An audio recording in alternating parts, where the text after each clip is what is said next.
I think we left off here. So I always try and kind of pick up where I left off. Do you mind flipping the lights, Amanda, please? So, excuse me, basically in this chapter what we're talking about is the laws surrounding personnel and payroll and the need for certain kinds of records and what we do with them and complying with the different laws and how important that is before we can even jump into all the numbers and the calculations and all that good stuff. Kind of just as a sort of the macro picture of everything that guides payroll. So we left off with the Family Medical Leave Act. What did I say about this first bullet yesterday about how so many of these laws you'll see like it only applies to folks in interstate commerce, or it only applies to people with 15 or more employees? Why is that there?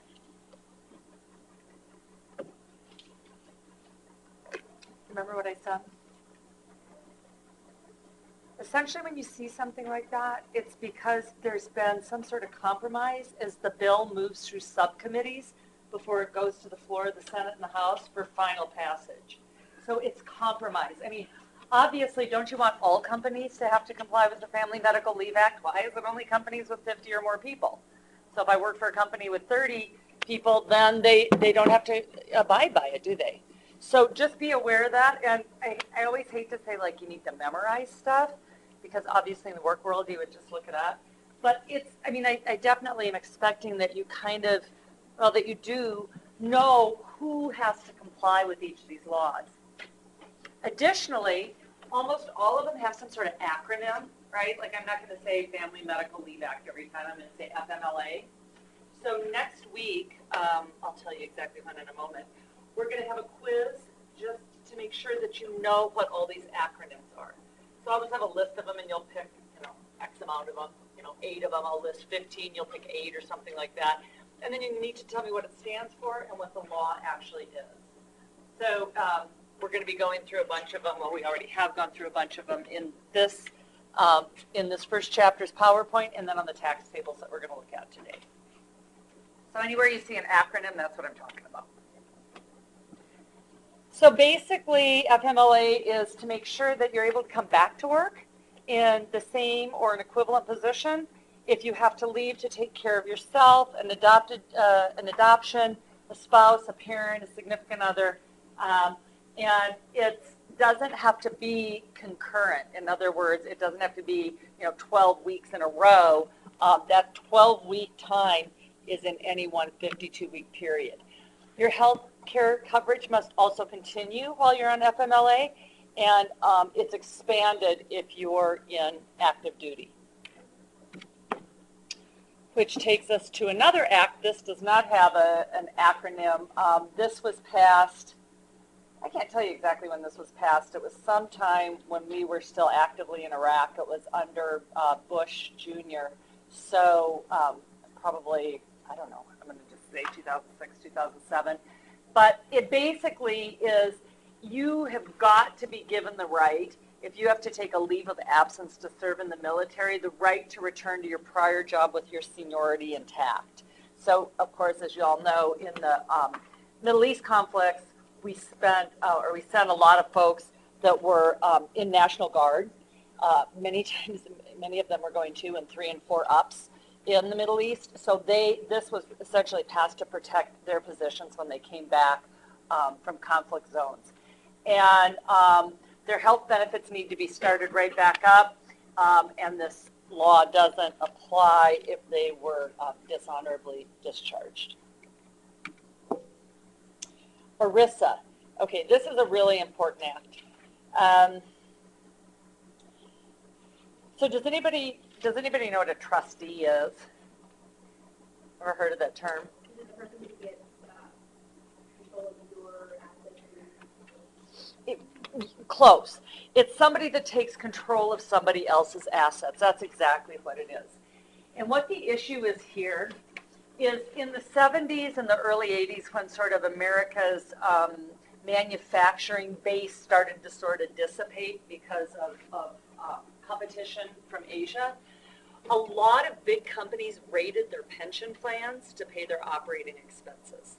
What does that mean?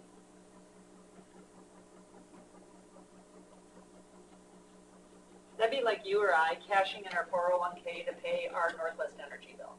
So you're taking these long-term assets that are supposed to be out there, in their case, to pay their employees in the future. And they're like, oh my God, we can't pay our vendors or keep our lights on a day-to-day basis. So they were raiding these pension funds to pay for those kinds of things. So obviously they were essentially liquidating people's pension funds. And which led to this whole slew of people that thought that they had security in their old age through pensions, working. These are like the John Deere's and the Bethlehem Steels and these old linchpin institutions, blue collar institutions, and their pensions were gone. So ERISA was passed. The first thing it says is that if I am going to fund a pension plan for y'all because you're my employees, I can't have access to that money. I have to send it to a trustee. And they manage the assets, so I can't get into it. That's the first thing it says. Very, very important. Secondly, it sets up something called a vesting schedule, and I'm going to talk about that in just a second. And I'll give you an example of what that is. What this vesting schedule says, and this is really pretty critical that you grasp this. In a pension plan, any pension plan, there's two parties that put cash into it. Who is that? Who funds, like, say, a 401k? Yeah. Primarily, first and foremost, what most people don't understand is it's a way for an employee to get money into it. Okay? What's the benefit to you of doing that, aside from the obvious that you're saving money? It helps you when you retire. It does help you when you retire, but it's also something called, have you ever heard this term? Tax deferred. Anyone know what it means? What does this word mean, deferred? Yeah, to do something later, right? It means when I put money into my 401k, I don't have to pay income tax on that amount of earnings. I can put it straight in dollar for dollar into my 401k. When do I pay on it then? When do I pay tax on it then? When I distribute it in retirement, but the theory being once I'm retired, I'm going to be in a way lower tax bracket than when I'm earning money, right? So it's going to be at a lower tax rate. So that's the that's one of the huge benefits of it. Secondly, and this is what your hope is, and this is what we're talking about on this slide about vesting, is that there's some sort of what? What's that called when your employer?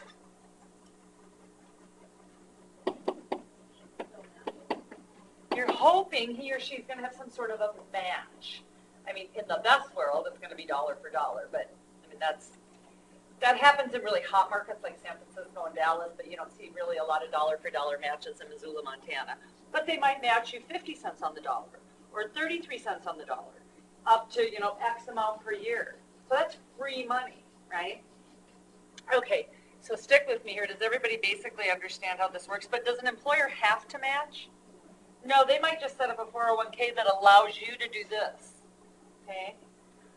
The issue of vesting is when I leave my job, how much of this pool of money can I take with me? Well, that's not true. You always get all your money, obviously, because it came out of your paycheck. So all your money and any interest or dividends that's earned on it comes with you. Non-negotiable. The vesting schedule pertains to this amount and the interest and dividends on this amount. Obviously, you'd want to be vested 100% right away, right? But your employer doesn't want that. Why not? Yeah, they want to use it as an incentive for you to stay. And so in the old days, when there wasn't ERISA, right, the Employee Retirement Income Security Act, they could say your vesting schedule is 15 years, right? So are you going anywhere? You're really locked into your job, aren't you? What ERISA says is that in order to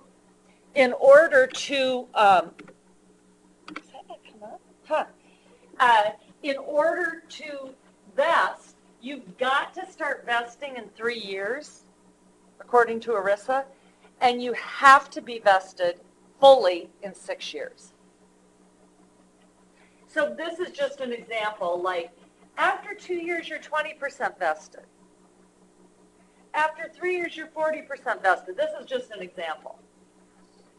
Places where there's a lot of turnover and there's high demand, like high tech in Silicon Valley, 100% day one, immediately vested, because young people won't take the jobs unless they're immediately vested.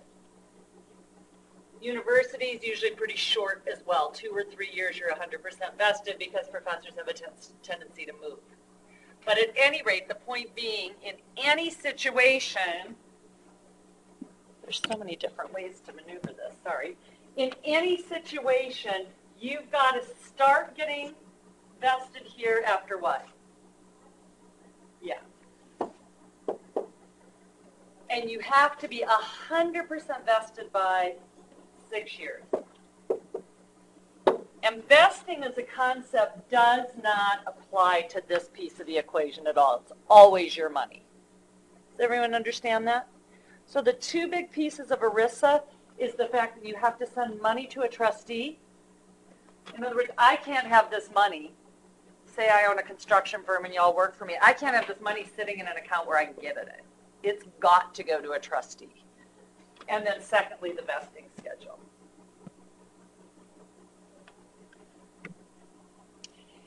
It also provides or set up this thing, a federal agency called the PBGC. And you should make a note. I don't know why the acronym's not here, but it's called the PBGC. And you see a lot of these have like really long sort of onerous names. Pension Benefit Guarantee Corp.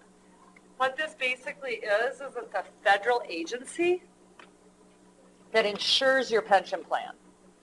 So even if everything is, you know, you've got the trustee, you've got the vesting schedule, even when things go terribly wrong, like a great example is Enron, the federal government will step in and insure your pension. What happened at Enron? Anybody remember that story? Multi-billion-dollar company, and the whole pension plan was funded with their own stock.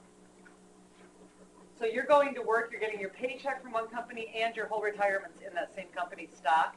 So when they go belly up, you lose your job and your pension's broke.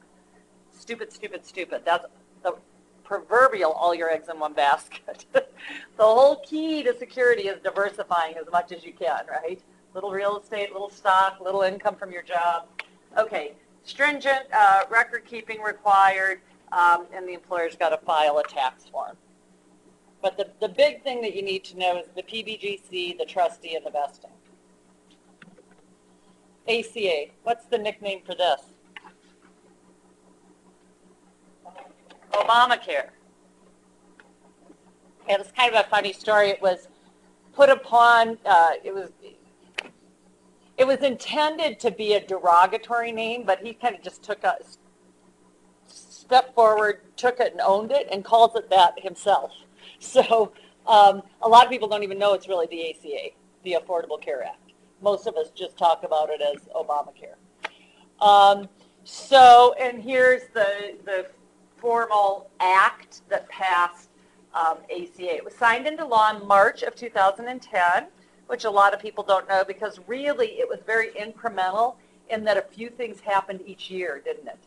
And it's only really become effective, most of the provisions, in 2014. This is our first reporting year, 2015, that just finished, where we've had to do a lot of compliance on our individual tax returns, and employers have had to get it on the W-2s. And so we're all sort of learning collectively how this is really working. The provisions that happened between 2010 and 2014, does anybody have any ideas some of the early things that really didn't cost any money or require any types of huge compliance? Does anybody know what some of those early things were? One of the things was that you couldn't be denied insurance for what? Pre-existing conditions. So that was number one. That impacted a lot of people that couldn't leave a job and go to another job because they couldn't get on another insurance policy because they're epileptic or have a history of cancer or whatever. Secondly, the lifetime maximum was made illegal. What a lot of people didn't realize, and I hope none of you ever have to acknowledge this, but that your insurance policy used to have did have a maximum lifetime cap. So that means once you hit $1 million, they're done paying, which sounds like, oh, holy buckets, who hits $1 million?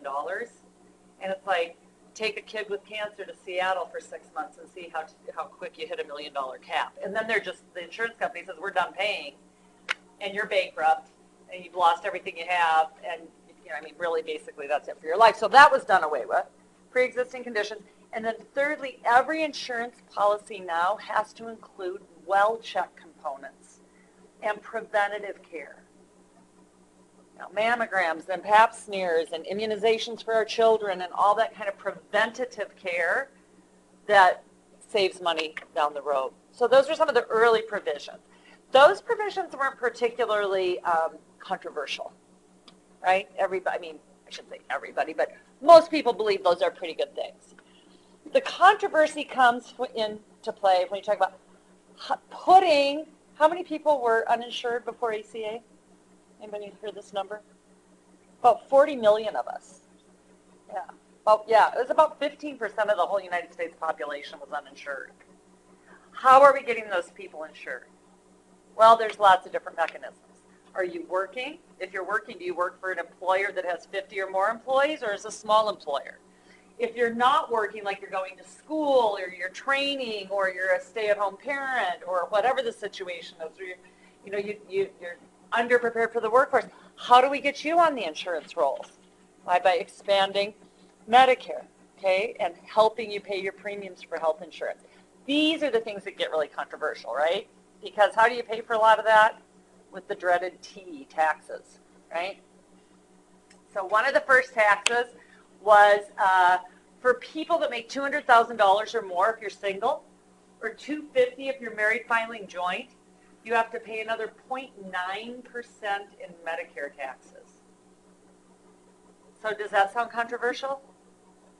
It doesn't impact anybody I know, for sure. But, it impacts a lot of high-income people, obviously. Why is it university insurance? Why is it? It's actually not university insurance. It's through Blue Cross Blue Shield. Yeah. And we only have 3 major health insurance providers in the state of Montana because it's really expensive to insure in a rural state. Yeah, well, the one that, like, if you're going to very, I don't know if you can see this, right? You have to go.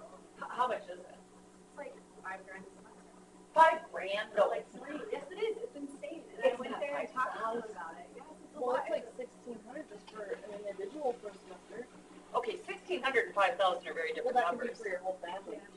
I have a family. Oh, you're for family care. So, Yeah. You would be, I'm not even going to say this out loud, you may be somebody that may have access to having, depending on your income level, that's 400% or less of the poverty level, 400% of the poverty level or less, you may be able to get help from the federal government to pay premiums. That's like the whole, isn't that one they send you in the mail about health coverage, marketplace, or something like that? Well, what is the marketplace? That's rehab, that's the government site. That's the government site, and it's not government insurance. This is so crazy. Most people can't even begin to grasp onto how this works, including myself, and I'm a CPA. The marketplace is where you go and have access to all the different insurers, where you price out your plans, and the theory being that they're going to compete for you, and you have to be at least at a bronze plan. And then a whole separate piece of that then is whether or not you have access to premium subsidies. In other words, help from the federal government paying your premiums. If you are in that, and then if you're in a state who has an expanded Medicare, which I think 30 states have and like 20 states haven't, then you get into this weird sort of in-between land where you may be unable to afford your health insurance, but penalized for not having it. And that's obviously something that's got to be solved. Additionally, if you or your husband or partner or whatever work for somebody with 50 or more employees, then what? Then they've got to be providing you insurance, don't they? And then the government works with them to help them pay the premiums if it's too onerous for them.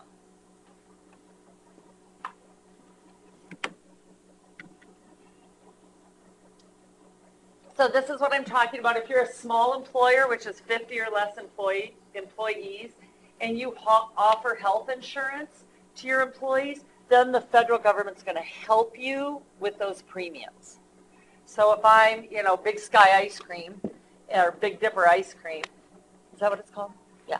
And they just rolled out their salted caramel to die for. If they pay for the premiums, then the government will most likely help them with a portion of it. If you're a large employer, 50 or more, you don't get governmental aid on your premiums.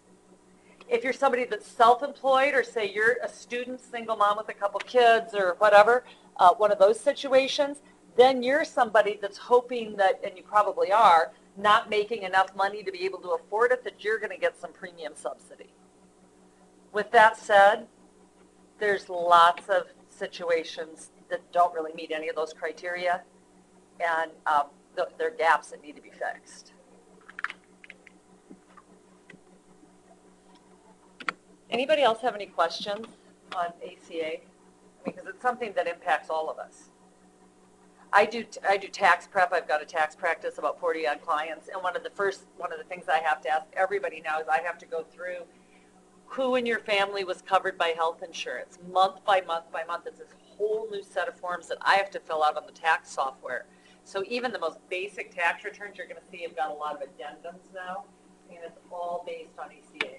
Well, I was on my dad's health insurance until I turned 26. Yeah. Because of the. Okay, another thing, you used to come off at 24. ACA says you can stay on until you're 26. And so last year I had health insurance all the way up until my birthday, which was August 24th. Okay. I have for the rest of the end of the year. But so get penalized Yes. for that. You'll be penalized for 5 months, September, October, November, 4 months. I mean, it's not going to be a huge chunk of change. I would anticipate it's going to be about 80, 85 bucks. But the point is, are you getting insurance? I mean, you don't need to answer that. That's a personal question. But it's a carrot and stick thing. We're trying to give you carrots by helping you with premiums, but there's a stick if you're just like, screw it, I'm not going to do it. The thought being that societally, we can't afford people to not be getting medical care, right? Because how does it ends up coming in the back door through the ERs and treating breast cancer because you didn't get your mammogram, and all sorts of really expensive ways where it would have been much more societally efficient to pay for you to go get, screened. Okay, state laws. I'm not going to spend a ton of time here. Basically, there's depends upon what state you're in. Every state has got to have workers' comp. Okay, that's non-negotiable. They look different state by state. In Montana, you actually have the ability to self-insure, which means like the university does that. We don't pay state fund to administer our workers' comp. We self-insure. So it's obviously in our best interest to keep a really safe workplace. And then if something does happen, you're going to get your checks directly from the university, not from state fund. But you have to be a really huge employer to do that. You pay different premiums based upon job class. So for example, like as a professor, I'm going to have a really low premium because there's really very few ways we can get hurt. Okay, versus I'm a log liner and or I'm a sawyer at a mill or something, you might be paying 20 cents on the dollar into workers' comp because I've got a really high-risk job. Anything that involves driving is high risk. You're going to be, in a higher premium class. You say Sawyer, and I didn't even know what a Sawyer was, and my husband became one. Oh, somebody that right Yeah. in the logging industry. State disability, we do not have state disability here. What am I talking about? If you get injured on the job, is anybody going to cut you a paycheck while you're rehabbing? I was the same lawyer. That's going to come through workers' comp. So my first question was, if you get hurt on the job, is someone going to send you your paychecks? Yes, workers' comp. A percentage of your paycheck, workers' comp. If you get hurt not on the job, is anyone going to send you a paycheck in Montana? No. There's a number of states, does it say how many? 5 states plus Puerto Rico, that you will, even if you get hurt not on the job. So I'm out skiing and, I get a spinal injury and I'm in California, I'm going to still get my paycheck, even though it's completely not job related, because there's a state disability benefit law. We do not have that in Montana. The only way you get disability checks for something that didn't happen on the job, does anyone know how that happens in Montana? Is if you go through that OASDI program, which is what? We learned about that on Tuesday. Basically Social Security. And what does that stand for again? Old age, survivors, and disability insurance. But you have to be qualified as long-term disabled, okay? And then you're going to get government checks, federal government checks through OASDI. I can tell you that is a hell of a long process, and it does not buy you any grand life. You are not getting any big paycheck where it's like, woo, party. I mean, it's like, holy buckets, how am I going to pay my bills? So this depends upon which side of the coin you're on. It puts an extra burden on employers, right, to pay the premiums to fund this. But it also is a safety net for people that get injured through something that didn't happen at work. Lastly, you can pay disability premiums, which is what we do. I mean, my husband and I pay $20 a month, and so if something happens to us, we get our 70% of our paychecks for the rest of our lives. So that feels pretty good for $20 a month, right? So I would say to anybody, particularly if you have family, I don't think it's as, well, no, it's pretty critical, I guess, even if you don't have family, unless you got someone who's going to take care of you. But it's pretty important to be able to replicate your income if something happens, if you're in a horrible car accident or lose your eyesight or whatever. So you can buy disability insurance on your own, and it's cheap. Okay, HR systems. In lots of mid and large size companies, although even in Missoula now we're starting to see a number of companies with formal HR departments. And they set up everything on recruiting and hiring practices and training and compensation schemes and benefit schemes and termination policies. And I will tell you, you've got to have your ducks in a row because this is an area of very many cases of litigation. It's a very contentious area. We just lost 202 positions at the university.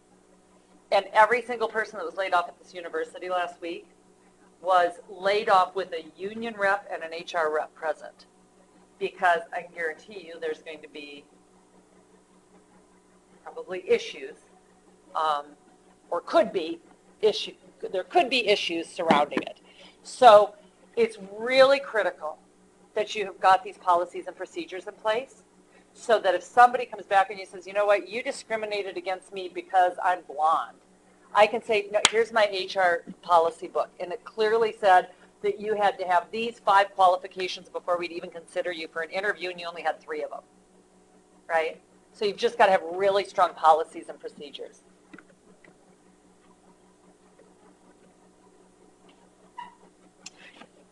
I'm just going to jump down here to this last bullet.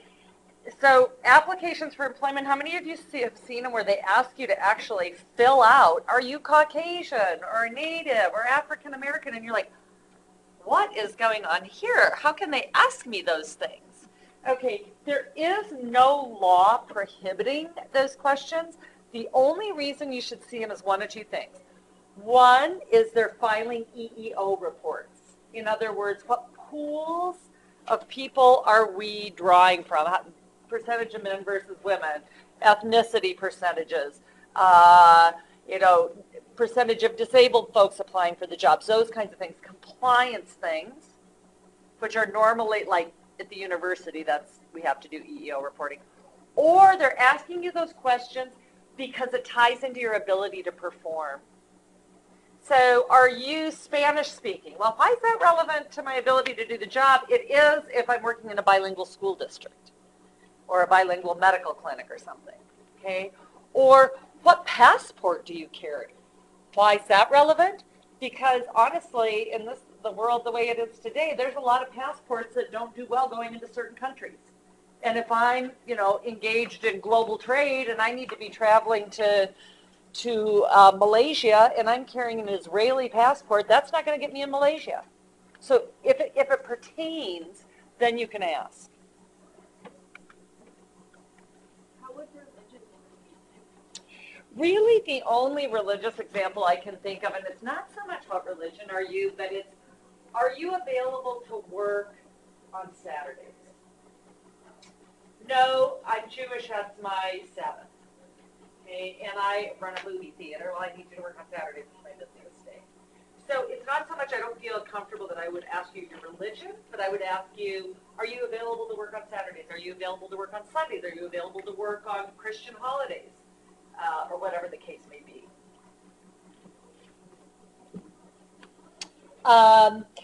Aptitude testing. Can your employer, prospective employer, require you to take an aptitude test? Only if it's related to your job performance. So, I'm hiring a bookkeeper. Is it fair game to give them a little project to put on Excel when they're applying for the job? Sure. Should I expect them to have a short conversation in Swahili? Probably not so much. Okay, so it's got to be directly tied to the job performance. Lie detector tests are illegal. Interesting. And drug testing is legal in some states and not in others. Now, with that said, certain jobs, it doesn't matter what state you're in.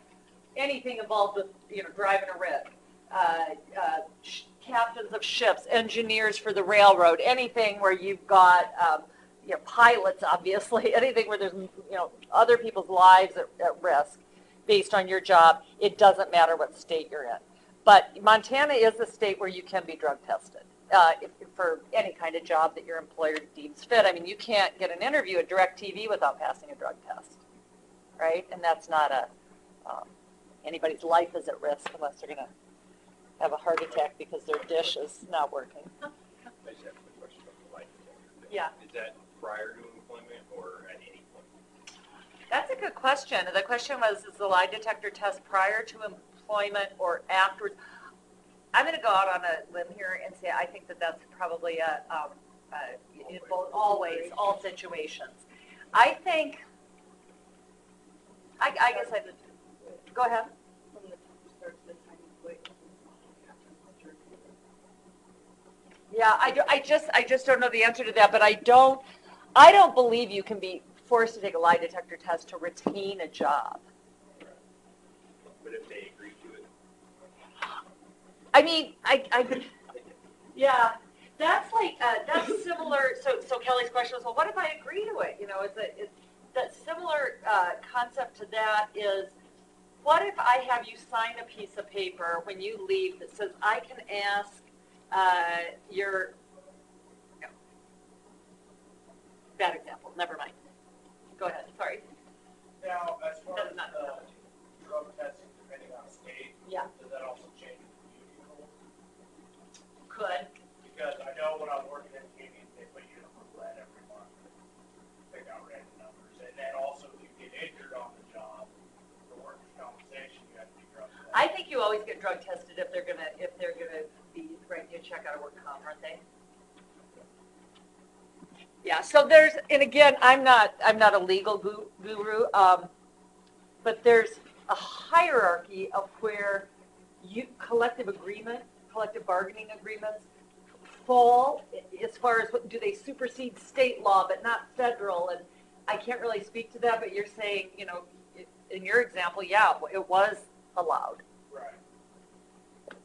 What did you do? I was a high voltage line fixed tree trimmer. Now, see, I would want you to be clean and sober Yeah. when you're up there. I would think that's pretty important. I would want me to be good. Yes, yes, please. Wow. I've always wondered what kind of people thought it was a good time to be up there. It's like, I'm so terrified of electricity. Yeah, thank you for your work, though. That's When it incredibly comes to important work. that, you're pretty much tied in and all that stuff, so even if you get that, you're not falling on the ground. It's a lot safer than. Yeah, the zap thing is where you lose me. Okay, you also, another way to protect yourself is writing really, really good job descriptions so that you're really clear. It's like your contract with the person when you bring them on. Thing is, a lot of job descriptions, that last bullet says, and any other task supervisor sees fit.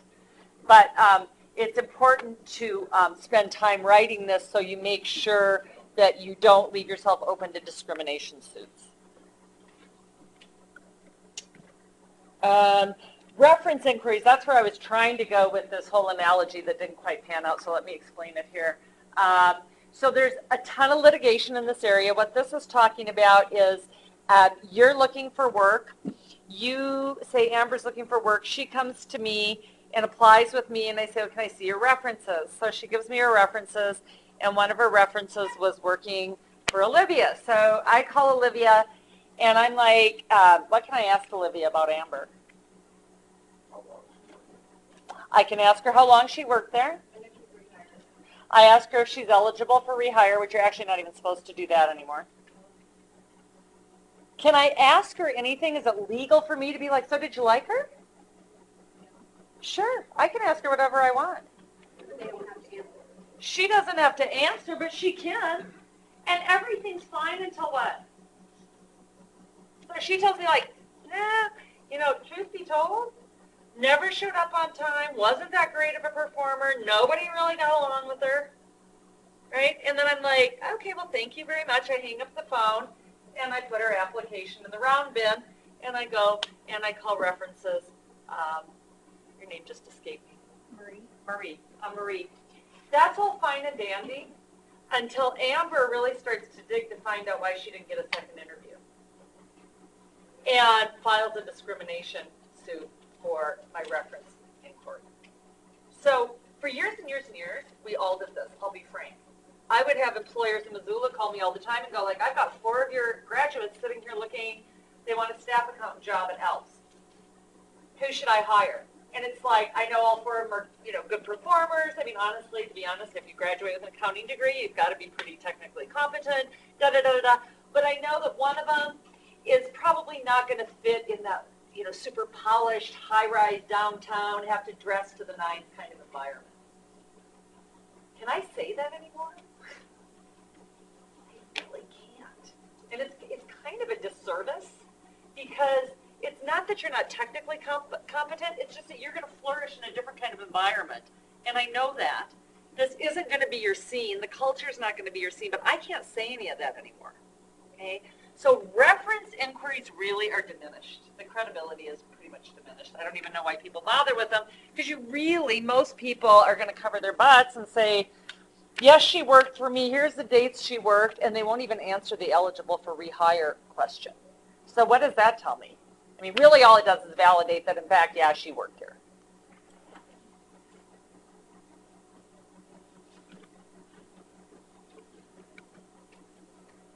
Much like credit records, anybody ever had their credit record pulled on an application for a job? Is that legal? They did it for my internship. They wanted my driving record, a background check, and my credit. They did all 3. So is that perfectly legal? If you agree to it, it is. And many companies now will say, particularly if you're handling money or you're around children or, any sort of at-risk population, that's just mandatory. What got me was they said it was because of the credit check. I'm like, they said I had too much debt. I'm like, I'm a student, duh. What do you think my balance sheet's going to look like? Exactly. Right. Yeah, it's Oh, wow. I will tell you one thing. For example, we have some rentals, and when we have people apply to come live, at our rental, property management firms, the first thing they do is pull a credit report, And most of our folks are, pretty, struggling working class people. And the last thing they can do is give me $40 to run a credit check to start with. And second off, I'm like, tell me what your credit check's going to say. People will tell you exactly what's on there. It's like, I've got I've got medical debt, or I've got Verizon debt. I mean, those are usually the two things that come up. And I'm like, do you pay your rent? Do you have a job? And they're like, yep. And I'm like, okay. I mean, that's good. I could care less. So, I mean, I think you have to be careful about, what the story tells about somebody, and does that really define who they are? Let's see. Okay, and then again, you really need to maintain, did we decide that was 7 minutes fast? Okay. You have to maintain an employee history record. Any interaction you have with your employees, you have got to have documented, and I would have a signature on it from the employee that says that this is what really happened. For example, a performance evaluation. Amanda and I have a performance evaluation. I set some goals for her we set some goals together. 6 months later, we come back together, and she hasn't even tried to attain them. And so I said, this was our agreement, and you didn't even try to attain them. I'm gonna have to let you go. And she turns around and sues me for discrimination. I'm going to want to be able to pull that performance evaluation, right, and show that not only it happened, but that she signed like, yeah, this is what happened. Compensation adjustments, same thing. Disciplinary issues, anything like that you really want to have, digitized, scanned, hard copied, signed. The more you can protect yourself, the better off you are. Very expensive employment-related litigation. Okay, payroll accounting. Not going to spend a ton of time here because we're going to be doing this, but basically these are the three things that we're going to be utilizing to compile data: a payroll register, employee earnings record, which is obviously each employee has one of those, and then some record of how you're paying. I would say probably, how many of you are paid with a hard copy check anymore? One person, two people, okay. I would say probably 85% of everybody's paid with electronic funds transfer now. Or a pay card. What's a pay card? Yeah, it's like, here's your paycheck, and they give you a card with $572 on it. Why would somebody do that? Why would you do that? Or who would you do that for? A lot of companies will do that for like day laborers or heavy turnover jobs rather than, I don't want to cut paper checks, but I can't do EFT because a lot of these people don't have bank accounts. And when you have to go, this is one of the things that I think a lot of people don't realize, it is just sacrilegious in my opinion, is you've got marginalized people that are making $8.25, $8.50 an hour, and you cut them a check and they don't have a bank account because you need good credit to even set up a checking account anywhere, right? So they have to go pay a check casher 6% to get their money. So now they're at 94% of minimum wage. Then how do they pay their bills? Money orders. So then you go pay another 8% to pay your bills, right? So pay cards, it just makes me crazy when I see companies that issue paper checks to people that don't have bank accounts. You just cut their minimum wage by 14%, and then they're the same ones going to the predatory lenders, right? And getting in deeper and deeper and deeper, trying to get money to pay their bills. Actually charge you, like if the bank is like not even in the state, so every time you use an ATM or something. But that's the employer's fault. That's your employer's fault. Why is your employer not trying to find a system that is going to be the most beneficial to his or her employees? Shame on them. No, seriously. Outsourcing payroll becoming a lot more common. Obviously, one of the things a lot of people don't realize is a lot of our payroll and income tax processing in this country is now streamed to Bangalore, India. So you've got all that data. With, can you imagine anything more personal, right? All of our earnings data and our, intimate data is being outsourced, much of it, via, wireless streaming to Bangalore. So very, very common. And then basically this is just saying only have people that you think knows what doing deal with your payroll taxes, which is totally true. Recent lawsuits have found owners of companies who were deficient in their payroll taxes that had somebody hired to do their payroll processing, and they're like, I didn't know what was going on, you know, Susie Q is doing my payroll. And there have been court cases where the individual was found personally liable for the back taxes. It's like, this is your business, girlfriend. It doesn't, you know, why you hired somebody off the streets that you have no, you know, that's got no credibility as far as being able to do this. That's not our problem, says the IRS. And I'm going to come and I'm going to take your house to satisfy my payroll tax debt. So it's not something as a business owner you want to mess around with. I always tell people that's not one of those places you want to cut corners and get like the cheapest person to do your payroll and do your payroll taxes. Okay. Any questions about this, these slides? All right. Yes, the slides are all on Moodle. In just a moment, I'm going to now, you know what I'm going to do while I'm still recording? Let's turn our attention before we go into the homework to these tax tables that are posted on Moodle. And I believe it's right there in that first section. If I can find that. This I should be able to capture. Sorry. Let's see.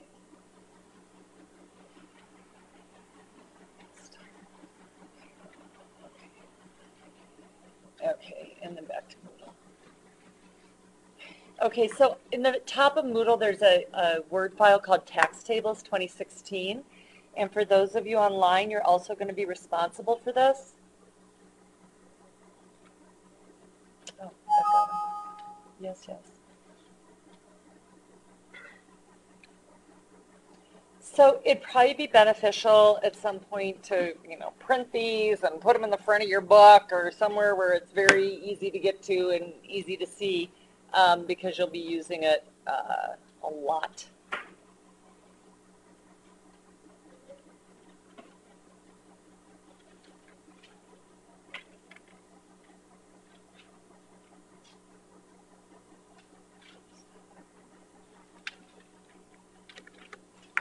Okay, so basically what this is showing you is there's two parts to the table, as you can see. I just put this together as a cheat sheet. I need it as much as anybody because these numbers, many of them change every year, and it's like I just don't remember them. So employees are responsible for 4 taxes, and employers are responsible for 4 taxes. So let's just go through what they are and see if we can remember what these acronyms are, and then I'll talk a little bit about what a CAP is. So what's OASDI again? What does that stand for? Yep, Old Age Survivors and Disability Insurance, and most of us call it Social Security. It's 6.2% of your paycheck, so that's significant. Everybody pays that. It doesn't matter what income level you're at. But it caps at 118.5. What does that mean?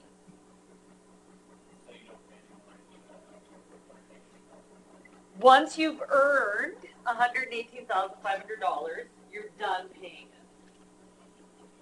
So when you talk about progressive taxes, this is a real point of contention because most of us, frankly, earn less than $118,500. So we all pay 6.2% of our total income into this, right? So what if I'm, you know, a pediatric cardiologist, I make $600,000 a year? I stop paying at 118.5. So that's when you start crunching the numbers about, you know, Mitt Romney pays 17% of his income and a school teacher pays 30% of her income. And how's that fair? This is one of the things that plays into that. Is, you know, if you're really high income, you're only paying, you know, in your pocket change version of your total income into Social Security. Slide straight across and notice that always, let me see if I can.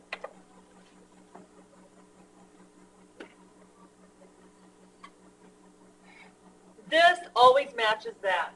So whatever I pay in, my employer pays in. So that's something you have to think about as a manager, doesn't it, or an owner of a company. That's no small amount. When I quote you $15 an hour, in my head right away, 15 times 6.2% is, 91 cents. I'm really, before I even get to anything else, I'm paying you $16 an hour, aren't I? Okay, same with HI. It's 1.45, this is, it's 1.45%, and HI is what again? Go ahead. Health insurance, and we call it Medicare. You'll notice there's no cap. So if I'm the pediatric cardiologist making $600,000 a year, I pay 1.45 of everything. If I'm a Wall Street bond trader and I made $47 million last year, I pay 1.45% of the whole thing. Additionally, what did we just see on the ACA slide? Remember on the Obamacare slide, what did we see?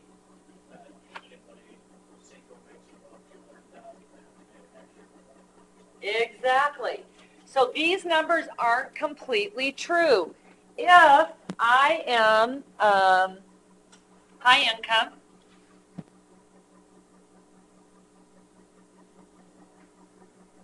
and I make $200,000 or more as a single person, or $250,000 as married, filing jointly, I pay 1.45% plus 0.9 or 2.35%. So, and you do need to know that.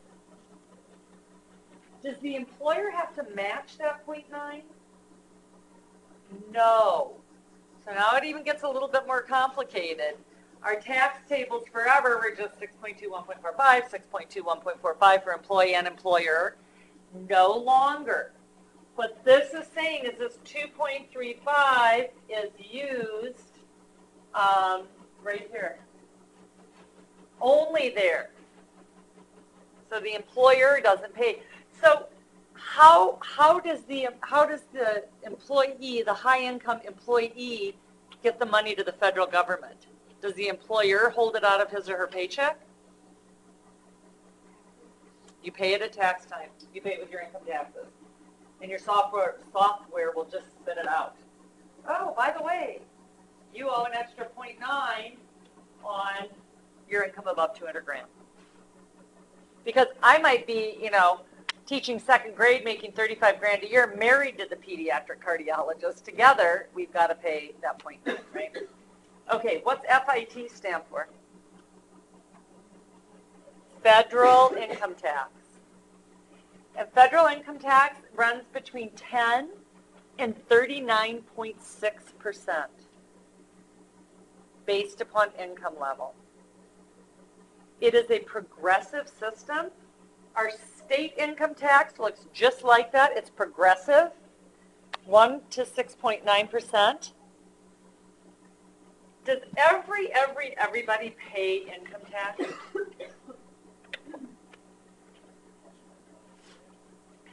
Unless you're working under the table. Say that you made $7,500 a year because you're going to school.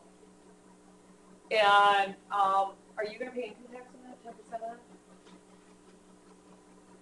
First thing, when you file your income tax return, what do you get to deduct before you get down to taxable income? You get an exemption, which is worth $4,000 per person. So if I've got a kid right there, I'm already at a negative number. And then you get to subtract a standard deduction, and that depends upon if you're single or married filing jointly. And I think for single this year, it's around $6,200. So do I pay tax if I make $7,500 a year? Heck no. If I make $17,500 and I've got 3 kids, do I pay tax? Heck no. And I'm going to be getting back a chunk of change on my earned income credit. So my point being, this isn't a tax class, but my point being, does everybody pay federal and state income tax? The answer is absolutely not. Okay. The other thing that I think it's important you should know, and again, I know this isn't a tax class, but I think is sort of interesting, is do you think And we've all heard, the super high income people that are making, 6, 7 zeros after the whatever digits in front, and they're paying way less than you or I are. Why is that? Anybody know?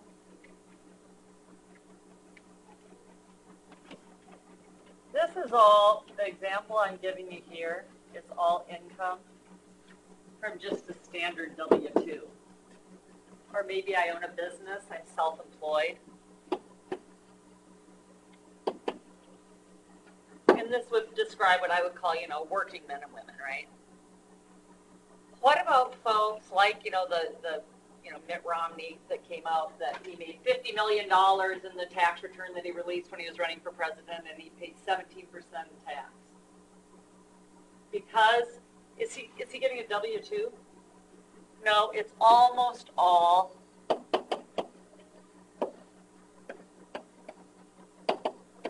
capital gains, which is buying and selling stocks and bonds and real estate and trading instruments. This is taxed at a much, much lower level than this. So that's why you'll hear people that are really high income paying much lower tax rates. You're supposed to be sighing and outraged over that, by the way. Okay. Why is the self-employment tax so high? Self-employment It's like tax. 26% or something. Self-employment tax is 6.2 plus 1.45 because I'm the employee. I'm also my own employer, so plus another 6.2 plus another 1.45. So it comes to 15.3%. I knew it was a lot. I had to fill out a 1099 or got a 1099. 1099s, if you don't know what to expect, can really throw you on your butt. Yeah, I was surprised. So what Kelly's talking about is as an independent contractor, he did some work and got a 1099 at the end of the year rather than a W-2.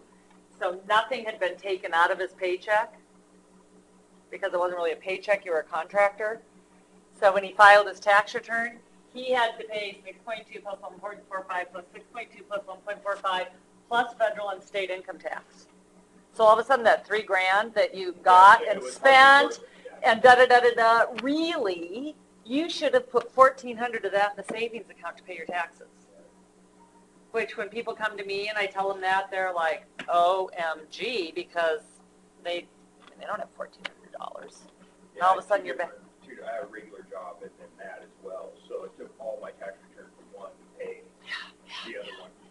I mean, and that's the thing, you have to be very careful, we'll talk about that a lot, when you take independent gigs, what is it you're really getting from it?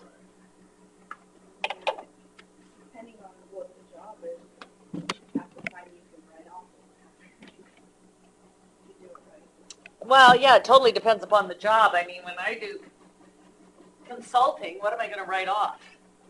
I don't travel, I don't buy any supplies, I don't, I'm sitting in my jammies in my office. So that's all, there's nothing to write off, you're paying all that. So when you accept the bid, you have to say to yourself, I'm really only getting 55% of what I think this number is. Well, and sometimes it's hard to get above that standard deduction anyway. Yeah. What you can deduct. But even if you don't get above the standard deduction, do you have to pay the self-employment tax? Yeah. Yes. Okay. Last two taxes over here. What's FUTA and SUTA? Federal Unemployment Tax Act and State Unemployment Tax Act. FUTA's tiny. It's 0.6% and it caps at $7,000 per employee per year. So basically, if you all work for me and you make over $7,000, I pay $42 a year on each of you. SUTA depends upon the state you're in. In Montana, it goes between 1.0 and 6.1. And it doesn't cap until $30,500, so that can be an expensive tax. You should have this memorized for Tuesday. And the acronyms, as we said, you should be responsible for.